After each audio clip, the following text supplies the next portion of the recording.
week in the NFL is different. Teams rise and fall based on all types of factors. The members of the roundtable gather each week to debate the top 10 teams, as well as determine the 5 worst teams, better known as the Stinky 5. Hosted by Thomas Brown Jr., this is the Rankings Roundtable.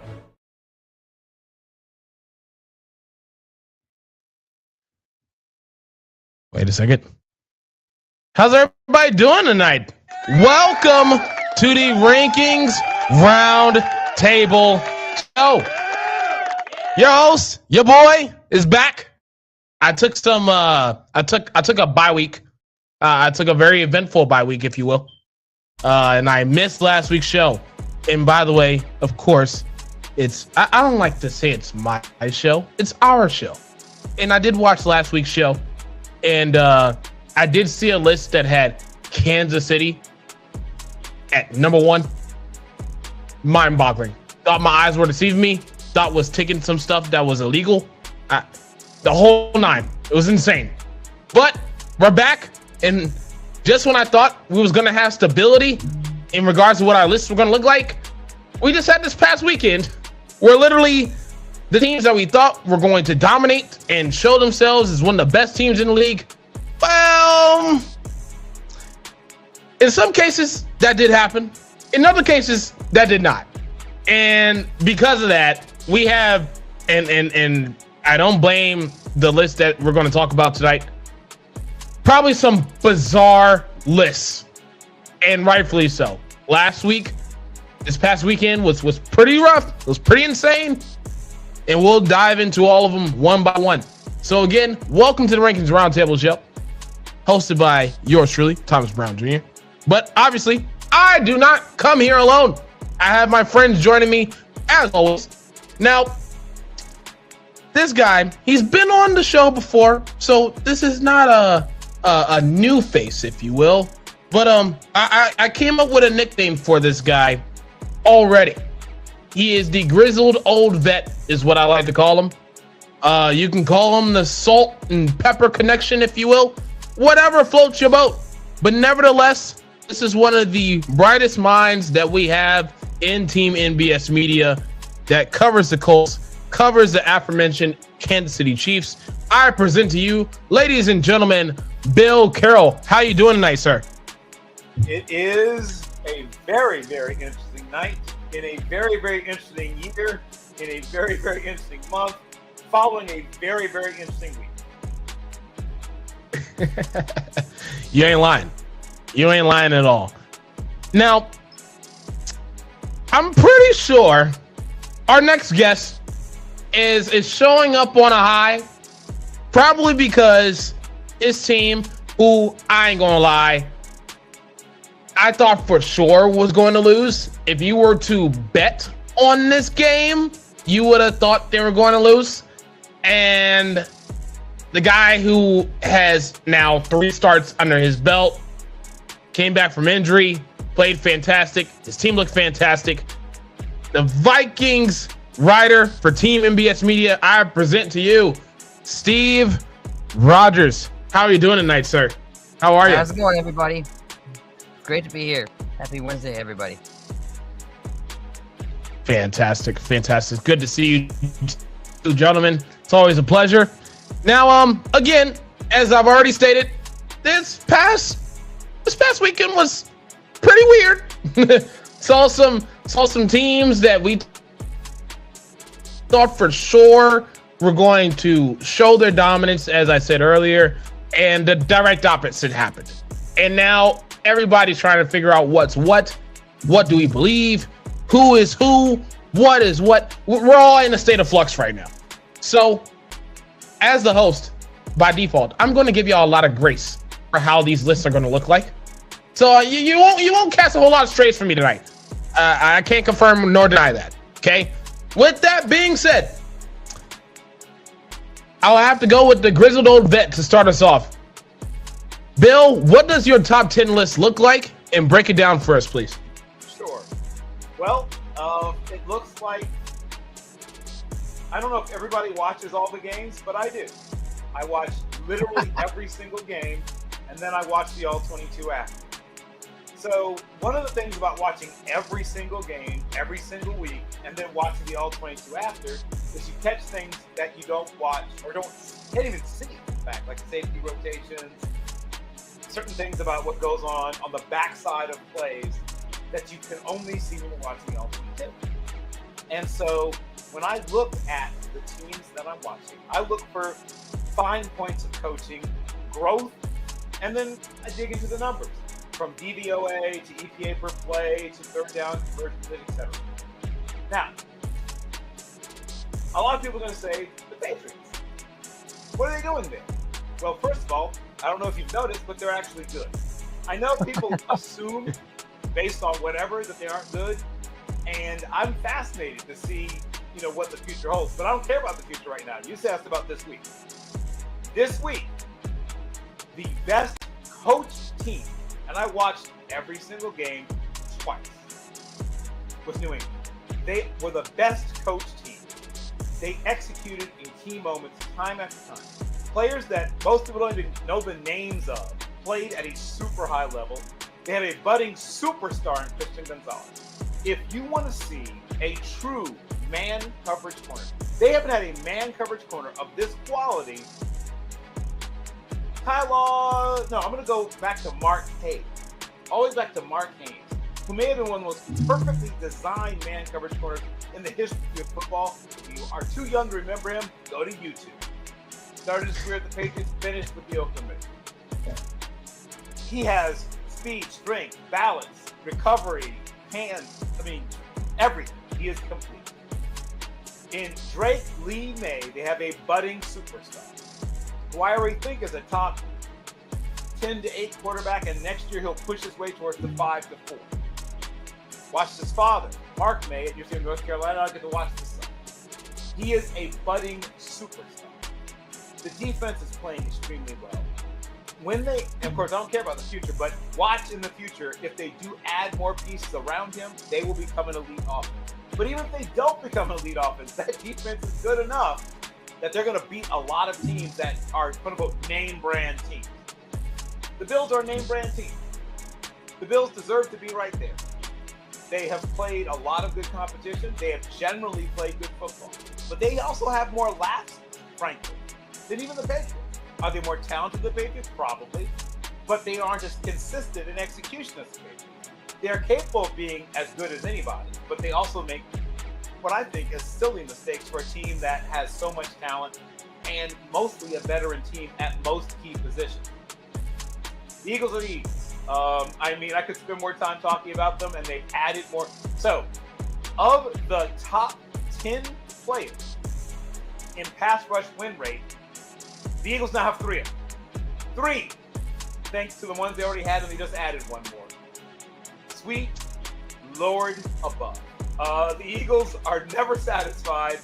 Shout out once again to St. Howie of Roseman, out there doing, either the Lord's work or the devil's work, for whom you cheer. Now, famously, I had the Colts the last time I was here at number 1. I still think the Colts are a very, very good football team. But you saw the weaknesses, and I knew those weaknesses were there even the last time I was here. But I wasn't allowed to project forward because we weren't talking about the future. We're talking about the present on the show, as I understand it. At present, they're still a top 4 team. But you saw that when their offensive line, which is very, very good, but when it breaks down, and their running game isn't getting chunks, right? Because generally they get chunks in the run game and then get bigger chunks in the pass game. That's how they function. They attack the middle, Tyler Warren. They go over the top with Pittman Jr. They just moved on from Adonai Mitchell, but they have basically a better, more consistent and wider version of him in Alec Pierce.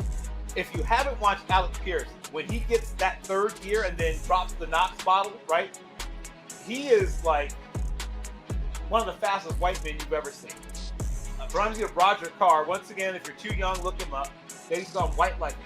Look up Roger Carr, who played with the Colts back in the day. When Burt Jones used to uncork those deep passes to him. Ask your dad, ask your uncle, ask your great uncle if you're too young, whatever. But he's got that other level of speed. And with Mitchell gone, that means he's going to become the pure deep threat in that offense. They have everything. They don't have a lot of superstar names beyond Jonathan Taylor. but everyone they have is good, and they have a fair amount of depth. The only real weakness, and they just addressed it, is their secondary.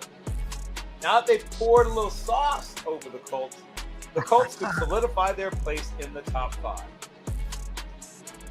The Broncos are another truly complete team. They have a top 3 or 4 defense, what kind of defensive metrics you like to study, across the board. Mm.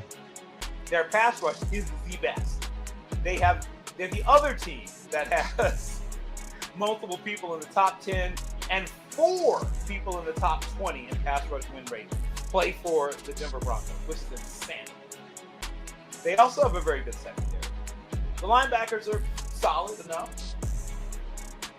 Their offense is very young, but very good. And once again, they're going to continue to add pieces, but that's the future. I don't care about them. But for right now, they're a top 5 team. The Buccaneers, they've been bitten a little bit by the injury bug, but as long as they have Tampa, Baker, Reagan, Mayfield, they're going to be a contender, and they're going to push deep into the playoffs, I believe. The Seahawks, quietly, in some people's minds, partially because people don't pay attention to Seattle. Like, in the old days, Seattle had great players. Kurt Warner, not the quarterback, but the running back, was fantastic, but nobody knew about it. If we have one Penn State. Steve Largent, Hall of Famer, no one noticed. Jacob Green, once again, ask your uncle, your dad, whatever, had 112.5 sacks, playing mostly on the interior, either 5 technique or the defensive tackle. And nobody knows. He should be in the Hall of Fame, but nobody notices. Why? Seattle. Seattle is one of the best teams in the league. They are terrific on offense. They're basically Tampa Bay, right? They're two teams. I went back and forth with myself about these two teams. Yeah. I've seen Tampa Bay play a little bit better against good teams, generally speaking, but the Seahawks just showed me that. The Seahawks are going to be there deep into the playoffs as well, I believe, or have a chance to be. The Rams, once again, shout out to coaching, right? If you just look at the Rams by individual components, you look at the running backs, physically, nothing special, but really good running backs. Smart, instinctive, great vision, complete, can pick up blitzes, can catch the ball. But guys that, frankly, were lower prospects because of not being very big or very strong, but they get the most out of their talent. And great coaching helps to make players that shouldn't be as good as they, shouldn't be this good, makes them this good. They have John Matthew Stafford, right, who just watched one of his best friends get another World Series and ride off in the sunset, Clayton Kershaw, who he caught when they were baseball teammates at Highland Park High School. And they played football together, and his center was Clayton Kershaw on the football team. And so maybe, he wants to go out on top as well. The Rams are a team that, like I said, the components don't seem to add up. They shouldn't be this good against the run. They lack bulk on the interior. They have guys like Colby Turner and Verse and Fisk, all of whom are in that 277 to about 292-pound range. But look at how they spike. Look at how they move and how they play games up front that prevent you from being able to block them effectively. Watch the All-22 of the Rams defensive line and come talk to me. They get the most out of that talent. The Chargers, frankly, should be higher. But they are another team that struggles to make the big play in the big moment. They have top-level talent across the board on offense and defense. They have one of the most, basically have a smarter version of Josh Allen playing quarterback. Now, he hasn't done the things that Josh Allen has done yet. But physically, right, he's almost the same size, almost as fast. His arm is as strong. He doesn't make as many deep shot throws yet. But now that Quentin Johnson is proving, as I hoped he would coming out of Texas Christian University, that he is a really solid number 2 wide receiver, right? They have a chance to be a real contender. And once again, shout out to coaching. And one last time, the 49ers are incredibly well coached. Whenever I see people whining about Kyle Shanahan and his coaching staff, I just think to myself, like, you're spoiled. 49ers fans, you are so spoiled. Yeah, you ain't lying. The Browns would give up years of their lives. If you said to every Browns fan, if you give up the last 3 years of your life We will give you the coaching staff of the 49ers. 80% of them, without thinking, would sign up for that. You can have the last 3 years of my life. I'll just give that up, right? Who needs to be 82? 79 is fine. They would be thrilled. You just don't know what you have until it's gone, I guess. 49ers, that is an incredible coaching staff. They have coached through a scad of injuries at a bunch of different positions, and they're still getting it done. Yeah. When this team, once again, I don't care about the future. This team is a top 10 team now, but when they get healthy, they could push their way towards the top. That's my question. Wow. You know, maybe the lists aren't as bizarre as I figured it would be. I mean, who would have thought after watching all 22 and watching all these games that I would think that the Patriots would be at number one on someone's list. Hey, look, I never thought it would get more bizarre than that. Well, I do have a bone to pick with you about a team on your list. We'll get there in a little bit, but that's fine. It's part of the show. It's what we do. Steve, I know you are on a Minnesota high right now. I don't know what the substances that are approved over there. So I'm pretty sure you can enlighten me on that on a later time. But without further ado, Minnesota Vikings win aside, what does your top 10 look like? And break that down for us, please.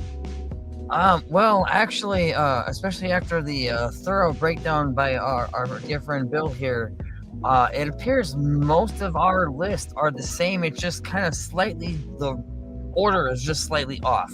So he and I both identically have the Patriots at number one for obvious reasons. A team that was still supposed to be in the stages of rebuilding and reconstructing itself to former glory.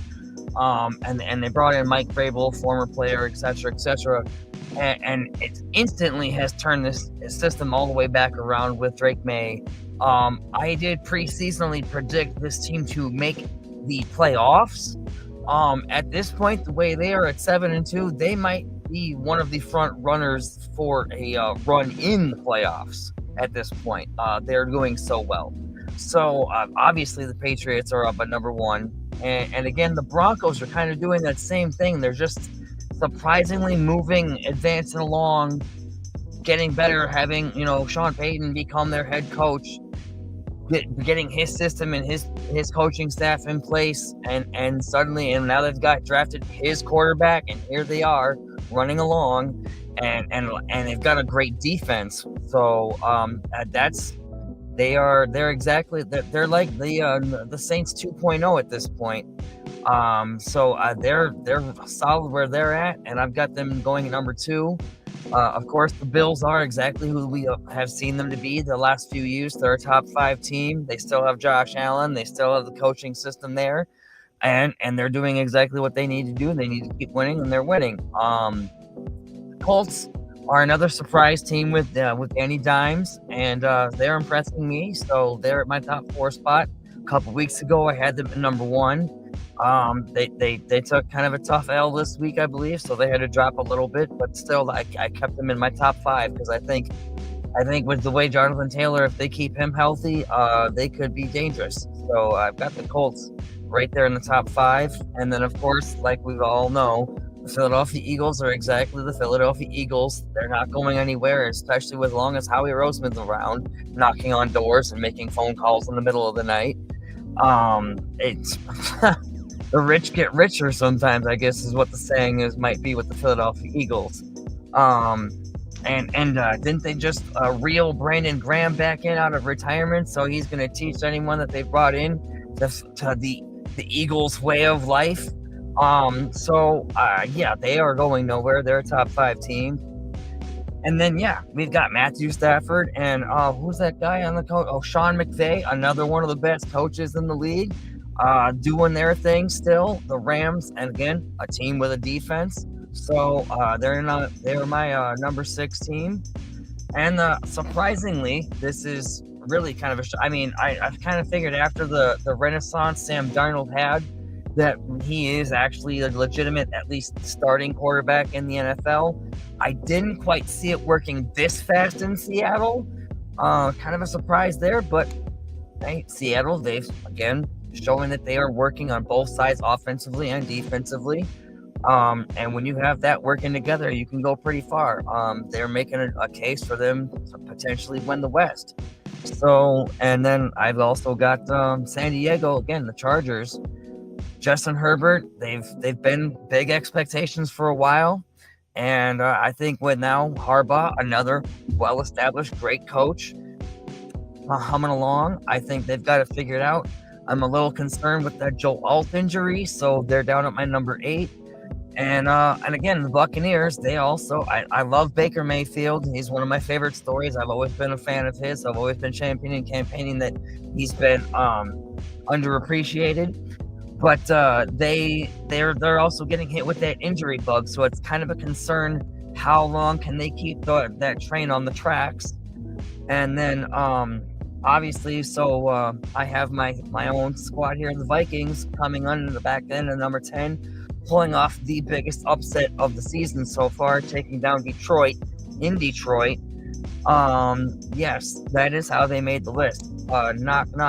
Vikings have potentially a quarterback of the future on their hands. He's played 3 games in the NFL. He's won 2 of them. Both of those games are divisional games on the road. That says a lot, especially when you're a young rookie quarterback. And again, Kevin O'Connell, reigning coach of the year, a well-established coaching system.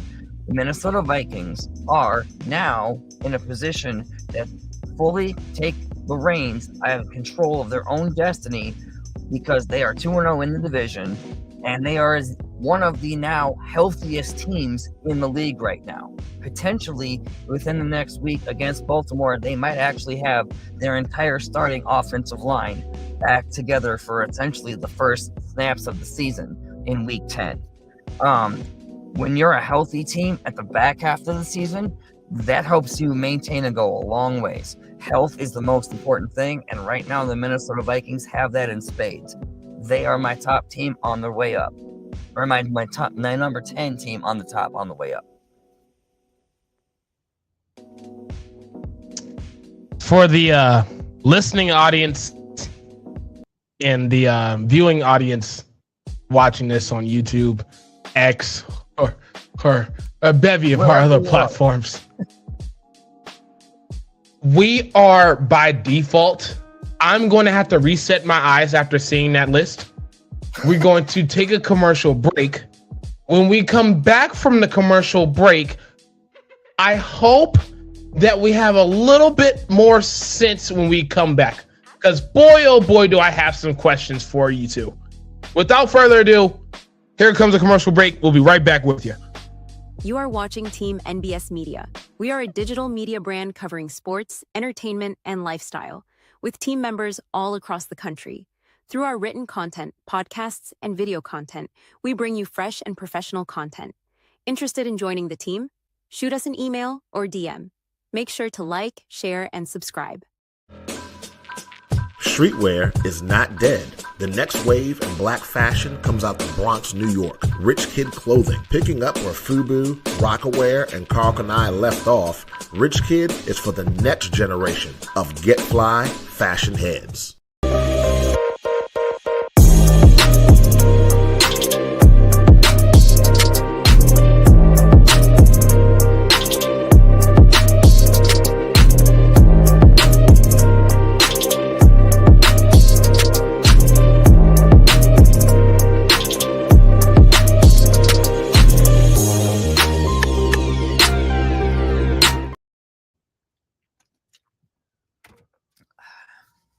Ladies and gentlemen, boys and girls of all ages, welcome back to the Rankings Roundtable show.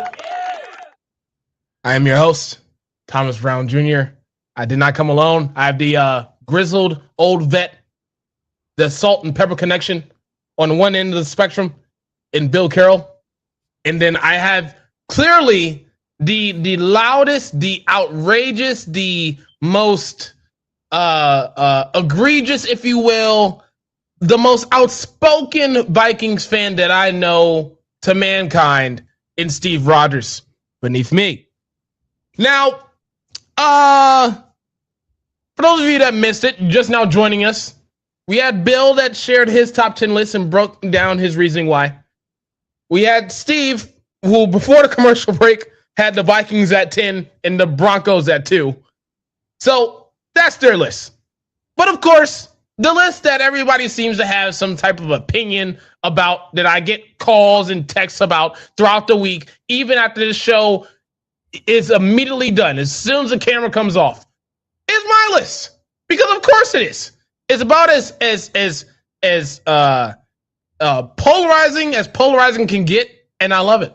As Rich Eisen would say on his show, and I'm going to apply it here, there's many of them like it, but this one is mine. Let's bring up my top 10 list. Let's talk about it. Let's break it down, shall we? Okay. Now, for those of you that know, I go from 10 to 1. Okay.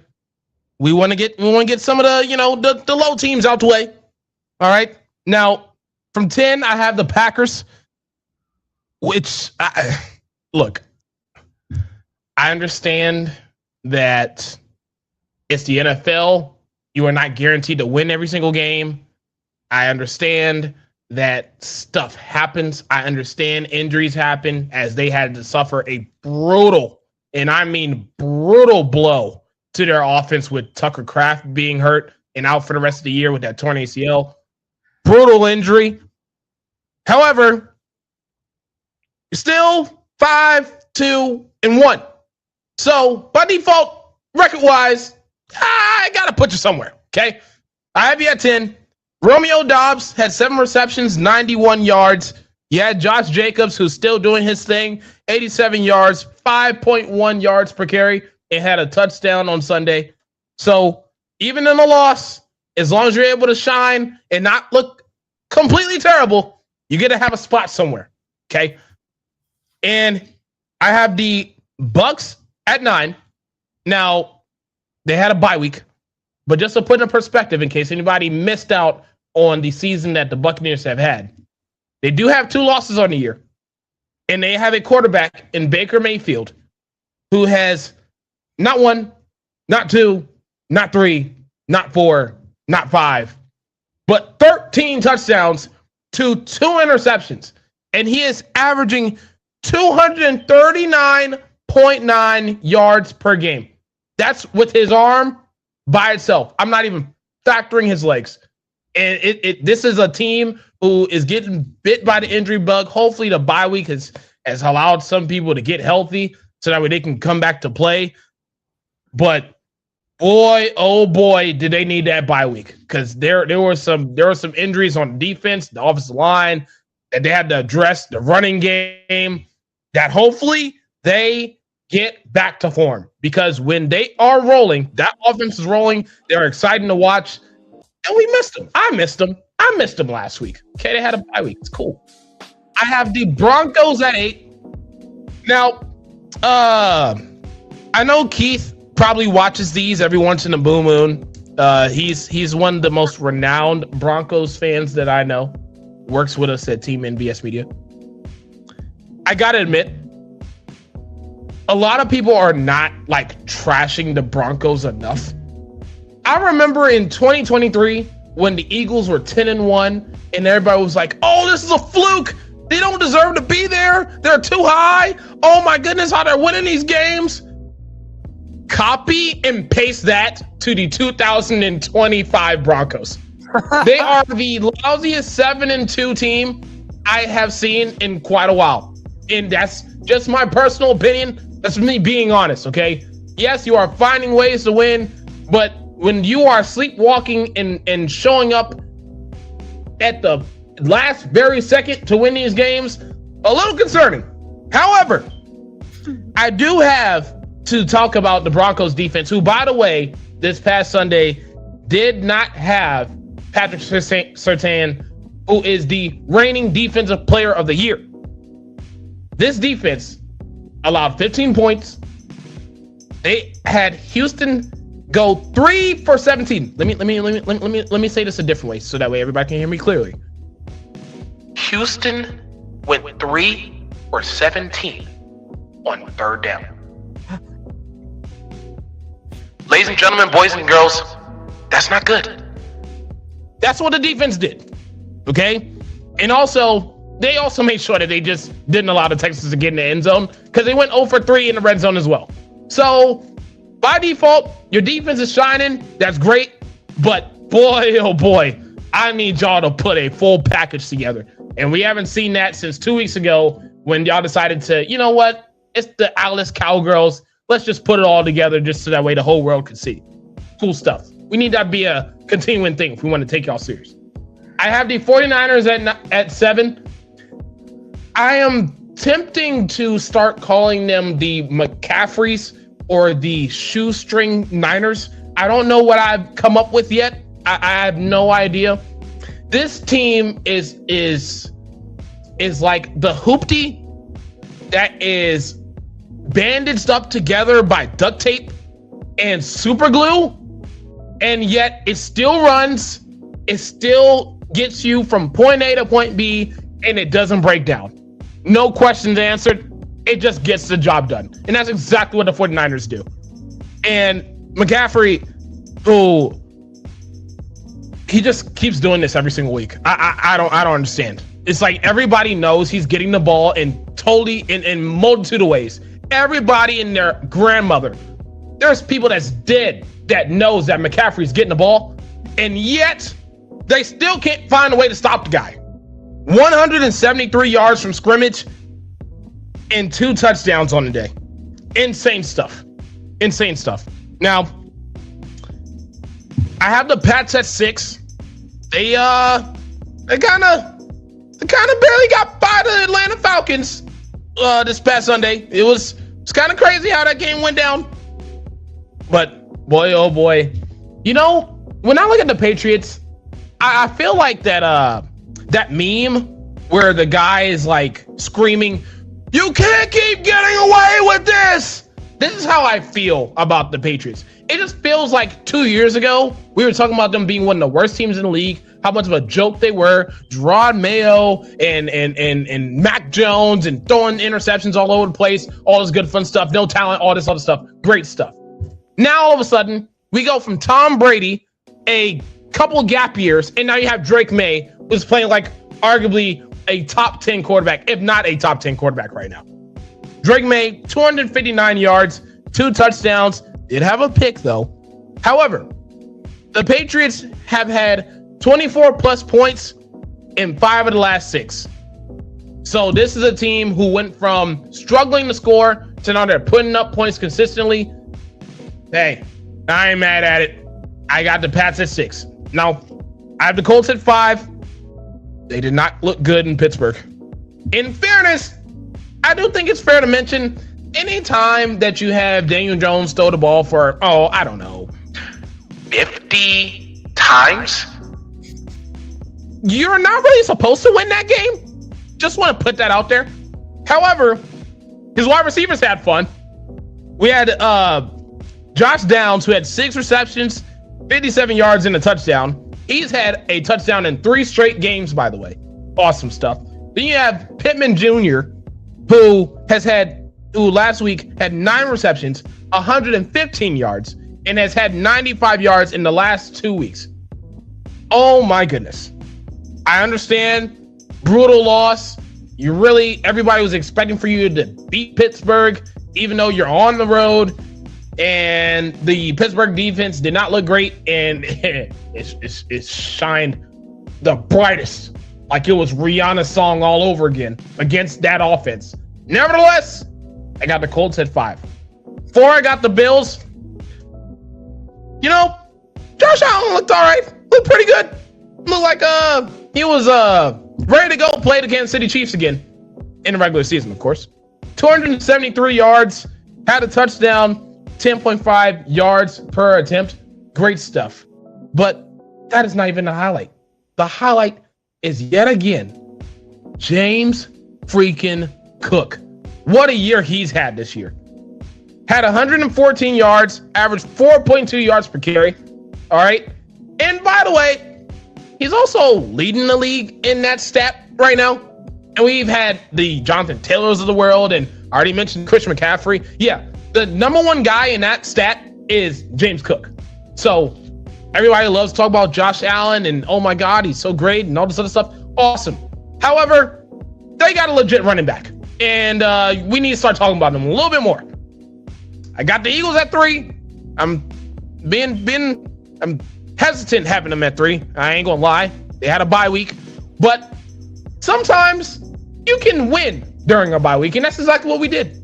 We had the whole rest of the division that lost in brutal fashion, by the way. It looks like everybody else in the division is like, their season is just gone. And you know what? I love it that way. As an Eagles fan, I love it this way. I really do. I really do. But I do want to highlight this one particular player, because it seems like anytime national media feels the need to highlight him is when something bad happens or when something's quote unquote not going well.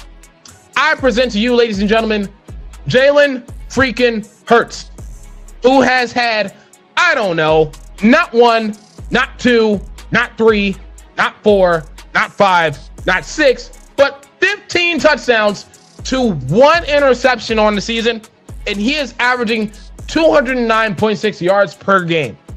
Now, I'm not even factoring in his rushing stats and how many times he's gotten to the end zone. By the way, 5. However, Jalen Hurts has had a fantastic year, but everybody wants to talk about when he's missing guys or he's not going 27 of 30. Insane stuff. Jalen Hurts, not just because you're my quarterback, but you're playing great, man. Yeah, I just want to give you that love letter from me to you. 2, I have the Rams. Matt Stafford. That offense, I gotta admit, it's pretty legit. Matt Stafford, Sean McVay, it seemed like a match made in heaven. And when you have a guy in Matt Stafford who had 281 yards and 4 touchdowns, and just to put in perspective on how crazy they've been playing so far, did you know that Matthew Stafford has had 3+ touchdowns in 4 of the last 5 games? I'm gonna say it again. 3+ touchdowns in 4 of the last 5. This is the NFL. Stuff like that's not supposed to be happening every single week. And it's exactly what Stafford and the Rams are doing. And number 1, look, maybe it's the bright lights. Maybe it's just, I don't even know how to explain it. I tried to be weary about this team just a couple weeks ago. Wasn't really sure about them. Sam Darnold, yeah, okay, that was cool, whatever, but let's see what that actually looks like. Well, how does Jackson Smith-Njigba having 8 receptions for 129 yards sound? Oh, you know what? Better yet, let's bring up Darnold, who had 330 yards, 4 touchdowns, and he did have a pick. But in a game where the offense looked as fluid as it possibly could be, and a defense is flying around all over the place. Now, granted, I understand it's Washington who look, I don't even want to say there's injuries all over the place. Everybody in the entire league has injuries all over the place, so don't want to put that against them. However, they looked great. Just to put in perspective of how crazy it was 38-7 at one point going into the third quarter, late in the third quarter, might I add. So that offense is ridiculous. I haven't even factored in what they're doing in the running game. It just seems like they're firing on all cylinders right now. And by that, I got to put them at 1.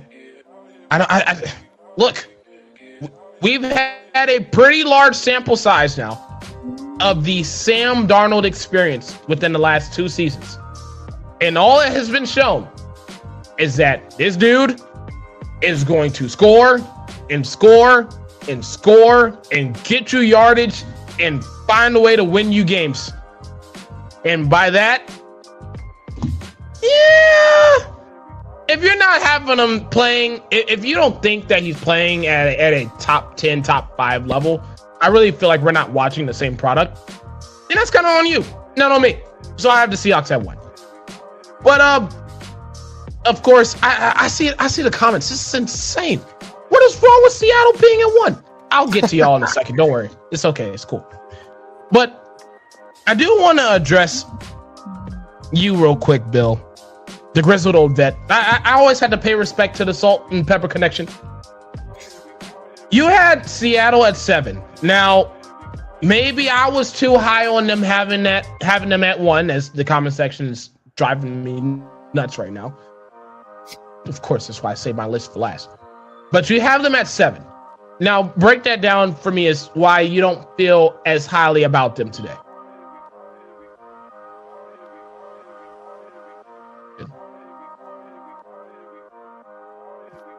Muted. It's muted.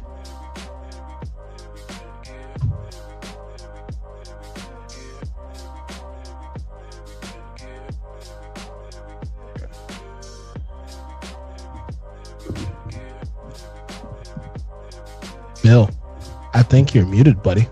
I think you muted yourself.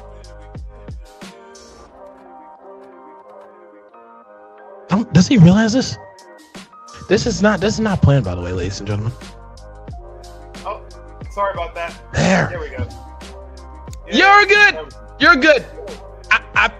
You know what I feel like? I feel like the kid who just finished getting a lecture from their parent and just completely just tuned out everything. You were talking and I just couldn't hear you. So yeah, just go over that one more time for me, please. I'll recap. Everything you said about their offense is good. However, I just checked. You're required to play defense as well. And unlike most of the teams that I have in my top 10, this is a defense that's not in the top 10 in almost any major defensive metric. Whether it be DVOA, whether it be yards per play, points per game, they are usually somewhere in the bottom part of the 10 or even in the teens. They're number 12 in third down conversion against. So here's what I will say. I think that they're a team that will, once again, I think they'll make the playoffs and I think they'll win a playoff game. But do I think if they were to face the Eagles in the playoffs, would they beat them? I don't think so. If they were to face Rams in the playoffs, I think it's a pick-em game. Depending on who's home, I'd probably go with the home team in that situation. But I don't think that there's much of a gap between those two teams, quite frankly. I think those two teams are very close together. But the one place where the Rams leave the Seahawks way, way, way in the dust is defense. The Rams have one of the best defenses in the NFL, and the Seahawks frankly don't. They are number 11 in defensive yards against. They're, like I said, most of their rankings on defense are just outside the top 10, 11, 12, 13, 14. While the Rams' rankings in defense are somewhere between 3 and 7 in almost every major defensive metric, and their offenses are similar. So when one team is dramatically better on defense, and they're pretty much even on offense, it's not that difficult a decision for me to make.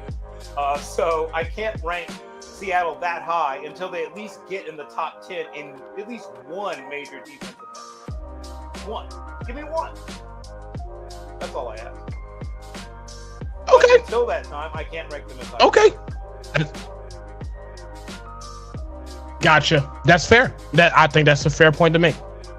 Now, Steve, okay. I'm going to bypass your bias. Say that 5 times fast. I'm going to bypass your bias by having the Vikings at 10. Procedure. I'm curious to know how in the hell, what did you decide to take that was not a legal substance that made you had the Denver Broncos at number 2 this week?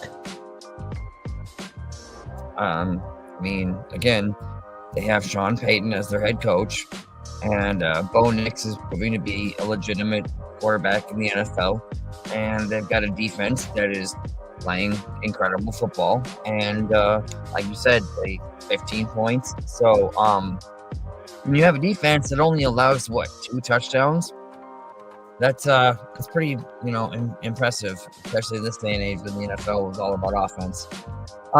So the Denver Broncos are proving to me, and they're in one of the better divisions. The division has the likes of Patrick Mahomes and Andy Reid in it. They were beating everyone in their division. They deserve to be in the top 5. They've got one of the top 10 records in the NFL. I don't see any reason to argue why that's hard to comprehend.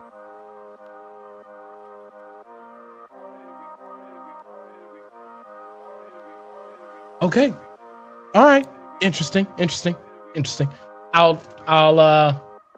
I guess I'll let the pitchforks and torches run away on that one.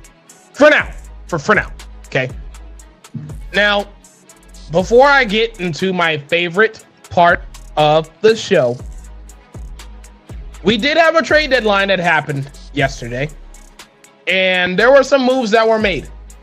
Now, with that being said, we saw some moves by the teams that we know were giving people away like it was candy on Halloween, and we saw people that were willing to give high price to get those players. So, Bill, I'll start with you. Out of all the trades that were made yesterday, what was the trade that you had the biggest takeaway from, and why? Well, I am currently writing an article. In fact, I was doing that right until then we started, about the impact that Ahmad Sauce Gardner is likely to have for the Colts. The one true weakness, and I've been writing about this since the preseason about the Colts, has been their defensive secondary. Julius, a.k.a. Juju Brents, has never been able to stay healthy. They were hoping he'd be their corner number one, and he's just never been able to, frankly, play consistently. They have been missing a true number one corner for the past few seasons, and they decided to do something about it. Chris Ballard said to himself, this team is good enough that with a few more pieces, we can make a run. We could possibly make a Super Bowl. Whenever you think your team is good enough to make a Super Bowl, and this doesn't come along all that often, people, you do what you have to do. He basically took his Les Snead pills and said, F them picks, and made the move. If it works, he'll look like a genius. If they slump the last, third of the season and end up 11-6, there will be murmurings and doubts and people wondering, what do we do? Do we mortgage our future? So if this works out, if they win a Super Bowl, all is forgiven, right? People won't mind whatever you give away in terms of picks when you win a Super Bowl. Once again, Les Snead, right? Going back to what I said. But Les Snead also was able to get away with that because his group of talent evaluators were uncannily good at getting 4th, 5th, 6th, and 7th rounders to not only play, but play at a high level. We're going to find out if the Colts can have that same level of success without having some early picks for a couple of years. But the big thing now is getting Sauce Gardner acclimated to their system and showing that he can still shut down elite level receivers. If he can take away the other team's best receiver with what they already have on defense, this is a dangerous team. There's no one team that is so far ahead of anybody else, especially on the AFC side, that the Colts can't conceivably play with them, right? They did have a very bad loss. We just talked about it. I watched that game a couple different times, a couple different ways, and you saw the plan of attack. They took away certain things, right? They did some bracket coverage on some of his favorite targets, especially people that get the ball up to in quick situations. And the thing about Daniel Jones is he's really good when the picture pre-snap and once the ball snaps stays the same. But if you change the picture on him and you get pressure at the same time, and the Steelers did that a lot. They did a lot of late safety rotation, a lot of, bringing people that he didn't think was coming and having people drop into coverage they thought was coming and threw off a lot of the lines, a lot of overload blitzes, whatever. I don't want to get too deep into the woods, but the fact is that adding a player like Ahmad Sauce Gardner immediately emboldens your defensive play call, right? Now he can bring more blitz. You can play more man coverage. You can take more chances. And that means you can generate more turnovers, right? More turnovers means more scoring. More turnovers means not letting teams come back on you, right, when you have a lead. And it also means, once again, shutting down opportunities for the other team to score because you are able to bring more pressure. You're able to heat up that quarterback instead of having to sit back and play more zone. So this changes a little bit of everything about how that defense can work if he plays at a super high level. Which is what they're assuming he will. But, we all remember the Nnamdi Asomugha signing, right? I mean, especially you, Thomas. Everyone, that was an elite level. He's been an all-pro not long before. He was a 4-time Pro Bowler. And he came and, didn't sit well in their system and was out of the league a couple years later. So it all comes down to, does he fit and does he play at an elite level? If he does, this team is, once again, truly a contender for Super Bowl. Okay, interesting. So Sauce Gardner being a Colt is pretty intriguing for you. I kind of figured that was going to happen, but that's okay.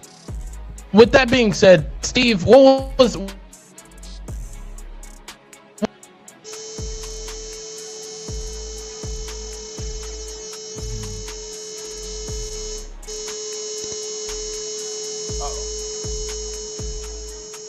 not hearing you.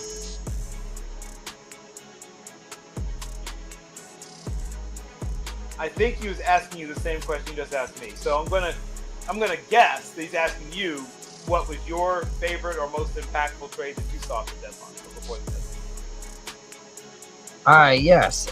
So I do believe that being asked the same question, I was going to go with your answer as Sauce Gardner was probably going to be the most impactful trade that happened at the trade deadline.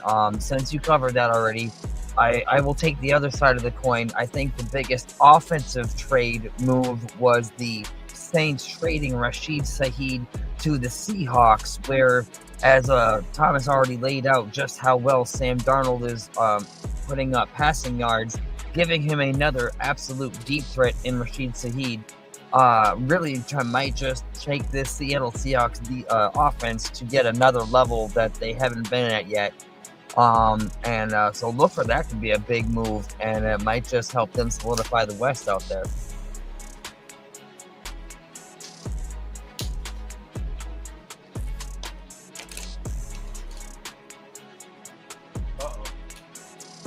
Uh-oh.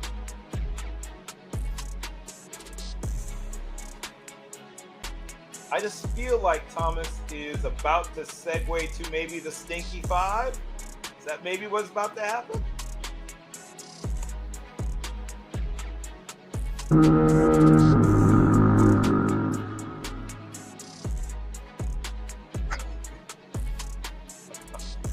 Oh, here we go. Steve, Stinky Bottom Five.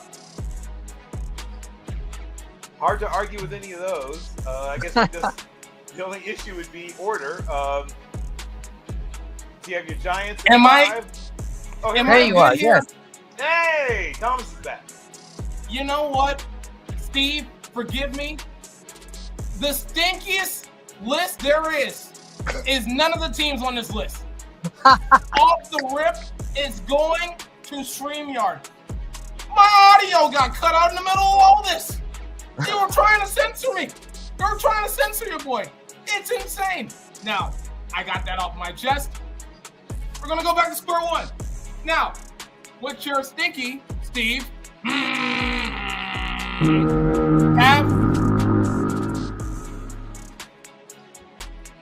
my favorite sound on the show. Have fun trashing all five of your teams. And do not hold back. Have fun, Steve. All right, well, so here we are, the bottom of the bottom. It's the barrel. We are literally taking the anchor out of the boat and scraping the ocean floor here. The New York Giants roll in at number 5. They've kind of been bubbling around here the whole year. It really kind of starts with the ownership and management. They're just really not quite sure what they want to be, where they want to be. And they might have some of the things starting to figure out. I'm actually kind of impressed with what I see out of the quarterback in Jackson Dart. And potentially if Dable is able to be the quarterback guru that he supposedly is, maybe they can work together and figure that out and he gets another year or two. We'll see. I was really enjoying Cam Scatabo, both in real time and as a fantasy player myself. It's a shame to see such a horrible injury happen to him. Prayers and hopes for a speedy recovery. But as a whole, the Giants team and organization are basically just floundering at this point. They're kind of a bloated fish. They're kind of swimming sideways. I don't know. But they don't have a clue. Daniel Jones looks amazing elsewhere. Saquon Barkley looks incredible in green. You're welcome, Thomas. And then moving on down the list, the Titans. Well, yes. Didn't they just have Vrabel as their head coach? And what is he now doing? Oh, yeah, one of the best records in the NFL. Yeah, the Titans don't have a clue what they're doing and who they want to be running their team or whatnot. So the Titans, they're down here at the bottom of the list with their 1 and 2 wins. That's life for them. Again, we already knew all year long the Saints were going to be down here, and the Saints are what they are. They just shipped off probably their best wide receiver that they had at the moment. And so there's no hope for the Saints. This year is wash. All these teams are playing for that number 1 draft pick next year. And then moving on down here, we've got at number 2, and I went back and forth here between number 2 and number 1. You could flip either way here with the New York Jets and the Miami Dolphins. Both these teams are awful and atrocious, and whatever negative connotation and adjective you want to attach to their name, like a barnacle. Anyway, so the Jets, yes, the organization is a complete disaster, head to toe. I feel bad for Justin Fields. I'm not so sure that he is as unusable as everyone seems to be finding. I think it's just a matter of fit and system for Justin Fields. I think the sooner he can get out of that New York green, it will make him go become a New York Giant. It'll be anything better than being a New York Jet, especially at the quarterback position. So the New York Jets, they're going nowhere. Feel bad for Breece Hall. Yeah, they just got rid of their best defender in Sauce Gardner. Jets are going nowhere except for going for that number 1 draft pick. And then, oh my goodness, I can't even understand and explain and fathom what has happened in Miami. I mean, talk about a complete implosion, erosion. Mike McDaniel was talked about as one of the hottest offensive minds just a few years ago, and now he is among the hottest coaching seats in the NFL, and people are wondering how he is still employed at the moment. The Dolphins are just a disaster. So there you are. Those are my stinky 5 teams. This week. Unbelievable.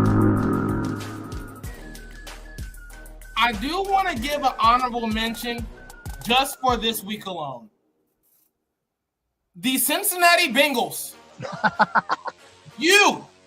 After the way that game ended on Sunday afternoon, you know what? I'm not even going to go to the whole team. I'm just going to address the defense. The way that the Bengals defense played in the 4th quarter, in the manner that they did, to give up that many yards and that many points in that short amount of time. It is almost egregious. It is almost uncalled for what we saw on full display on Sunday. I thought for sure the Bengals had won this game. It was in the bag. Flacco looked amazing, 470 yards. It was awesome stuff. They scored late. It was like the game's over. And then all of a sudden, here comes the defense. All they had to do was just get 1 stop, as Jamar Chase would say. Or as Chase Brown would say, just close the fucking game. And neither happened. And you just saw Loveland, the tight end for Chicago, just scamper down the field. And Geno Stone, yes, I'm calling out names, who did the most shoulder tackles in a fashion where, when females don't want to be touched by anybody, they just throw a little shrug shoulder. That was the kind of effort he gave to try to stop the tight end. And literally, you just see this big old rookie just run up and down the field. Game's over. So with that being said, The Cincinnati Bengals defense by themselves deserve to be all by themselves, to be stinky. All by themselves. I would like to add one, especially since to cover just the specificity of this week for a bottom list, I guess I do have an asterisk semi-additional team that qualifies, and that would have to be from my own division, the Green Bay Packers. How do you lose a game at home to the Panthers in the last second on a field goal? The Panthers could have almost been on this list, except they beat the Packers. Hey. Let's not play with the Porta Potty Panthers. They're 5-4. I can't even call them the Porta Potty Panthers anymore. They're not the Triple P's. But without further ado, we're going to be on our way out of your screens in just a few moments. I have the grizzled old vet here in Bill Carroll. You, sir, you have a lot of great content that you dropped for Team NBS Media. Where can they find your work, and where can they follow you on all the platforms necessary? So, I guess I'm supposed to be seeing my list, but our lists are essentially the same except for the order. Because the Giants do have hope, right? Something that the Jets don't have. I have the Giants. Once again, as he said, they're on the list, but they're at least the arrow is pointing in the right direction. I've been a fan of Jackson Dart since he was at USC, battling it out with Keon Slovis for the starting job at USC, and then eventually he transfers, and he's a player that he's essentially in many ways a bigger, stronger, faster Baker Mayfield, right? A guy with a lot of the same kind of qualities, but a bigger frame and a stronger arm. He could be potentially a very special player in years going forward. But that team is not great, and I've known Cam Scatterbo since he was at Sacramento State and before he transferred, and talked to him a little bit. Talked to him at the Senior Bowl, talked to him, via DMs. Terrific young man, tremendous all-around football player. There was a game where he punted, caught a pass for a touchdown, threw a pass for a touchdown, and ran a touchdown, right? And also punted a couple of times due to injury to a punter. That's the kind of player that Cam is, and he'll be back. He's rehabbing like a crazy person. Trust me, he'll be back. What else can you say about the Jets other than they are a sunken ship? I mean, not even a sinking ship. They are a sunken ship. They are. I feel bad for everyone, frankly, who's still on that team. Breece Hall was mentioned. I feel bad for the coaching staff. They have, I think, one of the bottom 3 or 4 owners in the NFL who has repeatedly made poor decisions as an owner, and it's hard to overcome poor ownership. While by comparison, I think the Colts have great ownership, and shout out to Carly, who Ursay, who has stepped in and is doing a great job, frankly, and has devoted herself to learning the ins and outs, not of the business, only the business side, but also knowing the football side. And some people have taken shots at her for it. I think it's brilliant. The Saints, I think, if I remember correctly, are my number 2. They are specifically awful. The only thing I will say is they had some good pieces, and they started selling some of them off. I've been a Rashid Shaheed guy since he was at Weber State, a 2-sport athlete, a track, a field, as well as a football player. He's going to do great things in his new home. A true deep threat. They still have good players, though. I think Juwan Johnson is one of the more underrated tight ends in the league. They've got to figure out their quarterback situation at some point. And, Kamara is essentially in a witness protection kind of program situation. I don't know what that's about. But they still have some good pieces, particularly on offense. Their defense is kind of a mess. Well, they still have good players. Cam Jordan is a guy who's a borderline Hall of Famer, but they've got a lot of work to do in the draft, and I guess they picked up more draft picks. Let's see. The Browns, I think, are my number 3, either 3 or 4, because they have a really good defense. Their defensive metrics have them in, once again, somewhere in between 3 in some numbers to about 6 or 7 in others. They are good at almost everything on defense and bad at almost everything on offense. They once again, that's why I can't get too excited about teams that only have one side of the ball fixed. But the only place where the Browns are below average on defense at least is third down conversion. They are not great there, but they're great at everything else. They are an absolute. They're only 11 at 36.54% in defensive third down conversion, but that's the only major defensive metric where they're outside the top 10. Myles Garrett did not get traded, though I didn't think that was something that's going to happen. I mean, that's a huge contract, and it's a new huge contract. So the cap hit would be, untenable. And I can't see another team. A contender couldn't take on the contract, right? They wouldn't have the room. So I didn't think he was moving. In a couple of years, he might move, but he's going to have to, keep getting sacks and throwing his helmet around. Let's see. I don't know if I'm in the right order, but that's 4 teams. Let me see. Who am I leading out? The Titans. The Titans at least have quarterback figured out, right? I think that they have. Once again, the All-22 helps you to see just how well their quarterback is playing, though it's not always playing out in success. But you can see that he's reading defenses correctly, probably over 70% of the time, which is pretty good for a young quarterback. He's going to the right receiver. The timing is sometimes off. I think sometimes it's on him. I think sometimes it's on the receivers. Calvin Ridley, who is, I guess, their wide receiver 1 ? Is dealing with an injury. Alec Imanor, the talented rookie, has at times been hurt himself. They have Chikakonko at tight end, who is a very small. He's sort of like a poor man's Vernon Davis, a small tight end, but very athletic. And they've got even some pieces at running back. I like Spears. They have, some stuff there. The offensive line needs a tremendous amount of help. Their defense has one truly great player, Jeffrey Simmons, who I thought might be in consideration for a move at the trade deadline. And that's kind of it. I've kind of named all the players that are players that I truly believe are well above average, somewhere between good to almost great. But in the case of Simmons, full on great. So I don't know. I can't remember if I have them in the right order, but I think I had the Titans either at 2 or 3 amongst the worst. The Browns, I think, were above them. And I'm pretty sure I had the Jets as the worst. Let's see. Who am I forgetting? Is that everybody?